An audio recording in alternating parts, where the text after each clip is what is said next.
اللہ کے رسول کو ناراض نہیں کر سکتی، تم جاتی ہو تو جاؤ۔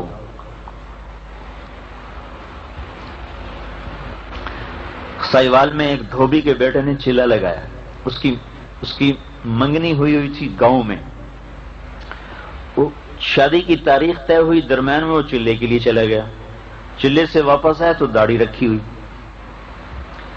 بارات موقع پہ چلی گئی۔ تو ہمارے ہاں دستور ہے جب کہیں ہماری شادی ہو تو ذمہ دار بھی اس میں شریک ہوتے ہیں، تو وہ گاؤں کا جو ذمہ دار وہ بھی وہاں اپنے اس دھوبیوں کے گھر میں بیٹی کی شادی میں شریک۔ اب یہ بارات پہنچی، وہاں ہنگامہ ہو گیا، کہا ہم نے تو جب دیکھا تھا داڑھی نہیں تھی، تب اس کی داڑھی مڈاؤ، ہم تو تب نکاح دیں گے۔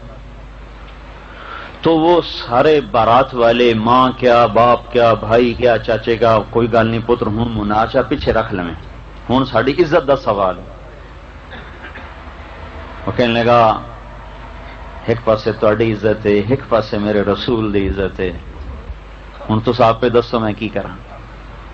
پر جب آنکھوں پہ پردے پڑ جاتے ہیں تو دل پتھر ہو جاتے ہیں، کیا کروں، کیسے سمجھائیں، کہاں سے الفاظ لائیں جو دل میں اتر جائیں کہ یہ دھوکہ ہے جس میں آپ لوگ چل رہے ہیں، یہ تباہی کی زندگی ہے جس کو آپ نے اختیار کیا ہوا ہے، اس کا انجام ہلاکت ہے۔ ان کا کوئی نہیں، اللہ بڑا غفور الرحیم ہے پتر، اللہ بڑا مہربان ہے، کوئی نہیں، اور سارے اس پر چڑھ گئے۔ انہوں نے کہا یہاں سے گردن اتار دو، داڑھی نہیں کٹ سکتی۔ تو لڑکیوں نے کہا ہم لڑکی نہیں دیتے۔ انہوں نے کہا نہ دو، میں اللہ کے رسول کو نہیں ناراض کر سکتا، سارے جہان کو آگ لگا سکتا۔ تو یہ سارا منظر ہنگامہ کھڑا کہ اچانک وہ ذمہ دار کھڑا ہوا، کہا بھئی اے ساری بارات طور پہ میرے بوئے تے آ جاوے، ساری بارات میں خود ذمہ دار کا بیٹھا ہوں، دھوبی نو دھی دیونا سوکھا کام کوئی نہیں۔ ساری بارات اس نے اپنے ڈیرے پر بلائی، اپنی بچی کا نقد نکاح کر کے ساتھ بھیج دیا۔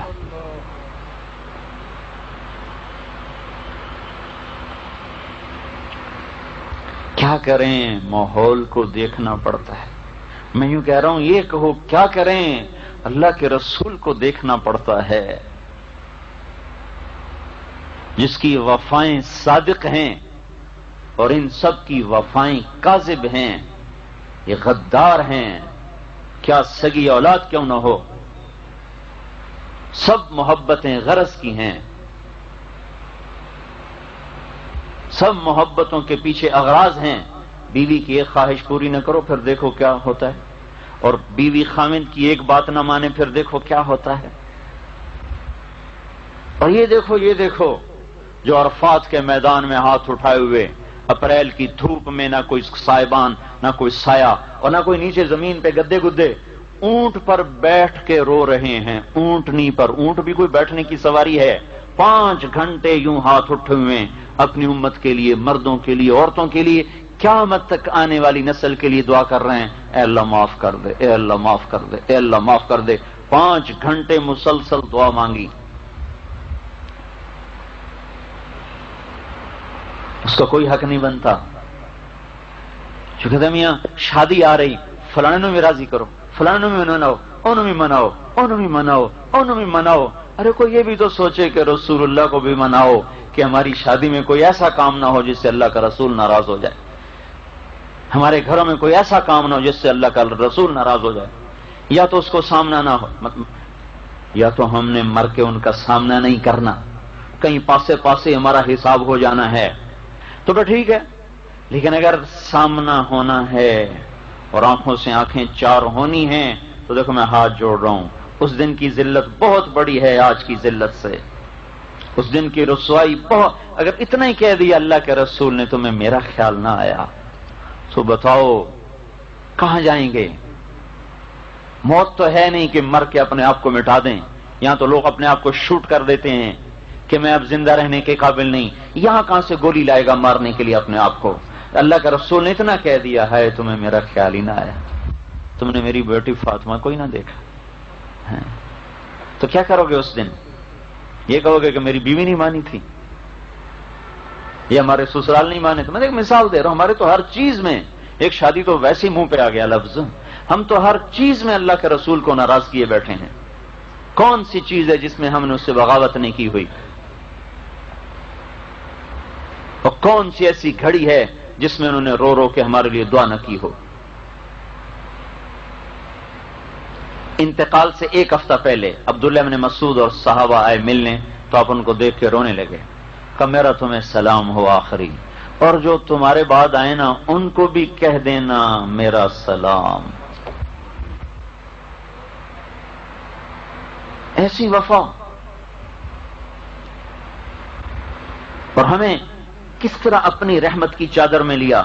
ایک صحابی نے کہا یا رسول اللہ، مبارک ہے وہ جس نے آپ کو دیکھا اور آپ پہ ایمان لایا. آپ نے فرمایا تمہیں بتاؤں، 7 دفعہ مبارک ہے اس کو جس نے مجھے نہیں دیکھا اور مجھ پہ ایمان لایا. ہم تو بڑے قیمتی تھے پر ہم نے اپنے آپ کو خود ہی ذلیل کر دیا. یہ کیا کہے گی، وہ کیا کہے گی، وہ کیا کہے گا، وہ کیا کہے گا. کہتے رہیں آواز سگاں کم نہ کند رشتے گدارا. کتوں کے بھونکنے سے کبھی کسی نے سفر نہیں بند کیا، کتے بھونکتے ہی رہتے ہیں. جو ہمیں اللہ اس کے رسول کی زندگی سے ہٹا رہے ہیں وہ ہمارے لیے بھونکنے والے کتے سے زیادہ حیثیت نہ رکھیں. یہی ایمان اللہ ہم میں دیکھنا چاہتا ہے. اور یہ گھر بیٹھے نہیں حاصل ہوتا، اس لیے ہم اپنی عورتوں کو بھی نکال کے لائے ہیں اور خود بھی نکلے پڑے ہیں. کس کے لیے؟ یکسوئی کے ساتھ بیٹھ کر اللہ کے، آخرت کے، رسالت کے، جنت کے تذکرے کر کر کے دل میں اتر جائے.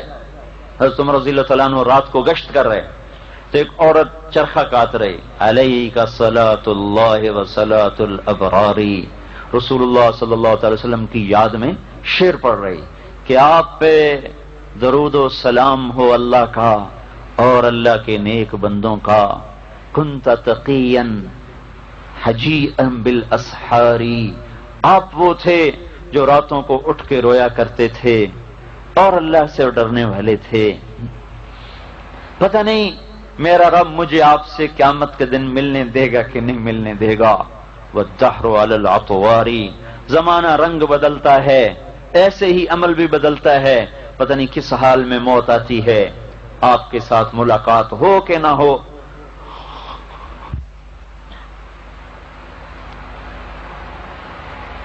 تو حضرت عمر گر گئے، وہاں گر پڑے.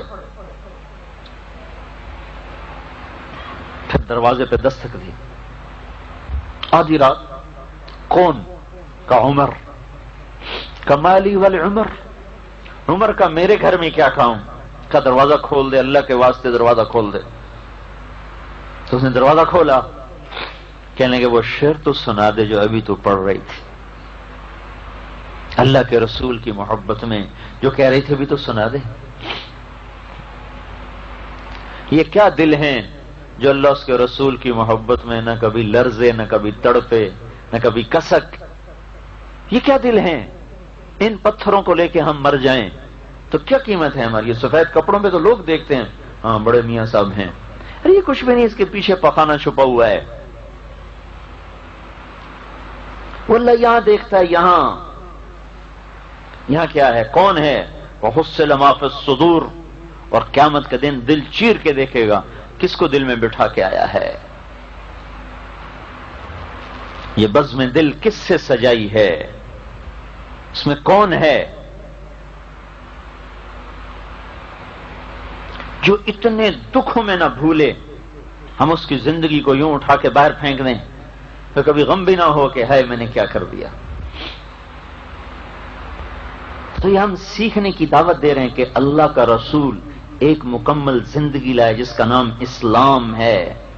اسلام پہ چلنا سیکھا جاتا ہے، بن سیکھے کا سودا نہیں، سیکھنے کا ہے. نماز پڑھی، روزہ رکھا، یہ تو عبادات ہیں. باقی 24 گھنٹے کی زندگی میں بھی کوئی اسلام بتاتا ہے کہ نہیں بتاتا؟ کچھ اخلاق دیتا ہے، کچھ اقدار دیتا ہے، کچھ حدود قائم کرتا ہے، کچھ حلال اور حرام کی حدیں قائم کرتا ہے، کچھ خرچ کرنے کے طریقے بتاتا ہے. یہ تو نہیں کہ صرف حلال کمانا فرض ہے، خرچ کرنے میں بھی پابندیاں لگاتا ہے. کہاں خرچ کرنا ہے، کہاں نہیں کرنا، اس پہ بھی پابندیاں لگاتا ہے.